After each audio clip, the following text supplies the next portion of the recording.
Music composer और singer Wajid Khan के निधन को 1 साल पूरा हुआ है। उनकी पत्नी ने कमाल रुख ने बॉम्बे हाई कोर्ट का दरवाजा खटखटाया है। ये पूरा विवाद वाजिद की संपत्ति को लेकर है, जो लगभग 16 करोड़ रुपए की संपत्ति है।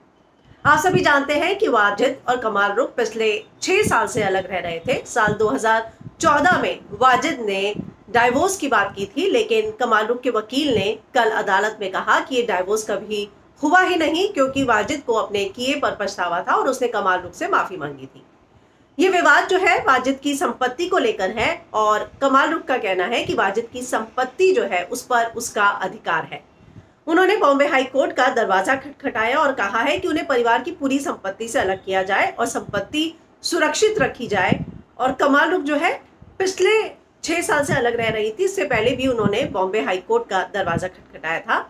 तो कमाल रुख की शिकायत पर कोर्ट ने आदेश दिया वाजिद के भाई साजिद और उनकी मदर को कि जो वाजिद की प्रॉपर्टी है उसका पूरा ब्यौरा जो है वो दिया जाए।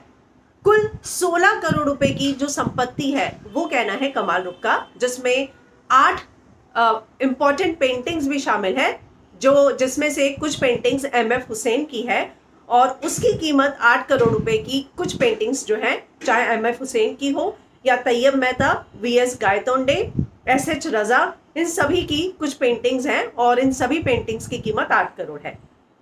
हालांकि कोर्ट ने कमाल रुख से पूछा कि क्या इन पेंटिंग से आपका कोई इमोशनली लगाव है, भावनात्मक लगाव है, जिस पर उनके वकील ने कहा कि परिवार के लिए ये सभी वस्तुएं जो है अनमोल हैं और इनका भावनात्मक और आर्थिक दोनों महत्व है।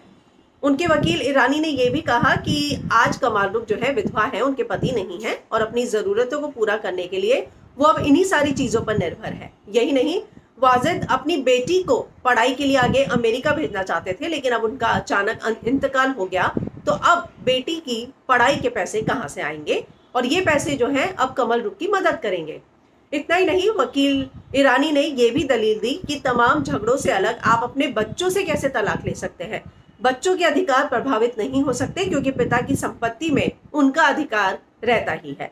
तो अब जो है कमाल रुख इससे पहले भी वाजिद और उनके परिवार पर आप सभी जानते हैं कि आरोप लगा चुकी हैं कि उन पर धर्म परिवर्तन के लिए दबाव बनाया गया था। जब वो नहीं मानी तब वाजिद ने साल 2014 में उन्हें तलाक की धमकी दी थी, लेकिन उनके वकील ने कल कोर्ट में ये कहा कि ये तलाक कभी हुआ ही नहीं था क्योंकि वाजिद को अपने किए पर पछतावा था। तो अब वाजिद की 16 करोड़ की ये संपत्ति पर अधिकार किसका है? साजिद या उनकी माँ का, यानी कि वाजिद के भाई और उनकी माँ का, या फिर पत्नी या बच्चों का? इन सारी चीजों को लेकर बॉम्बे हाई कोर्ट में फिलहाल मामला चल रहा है।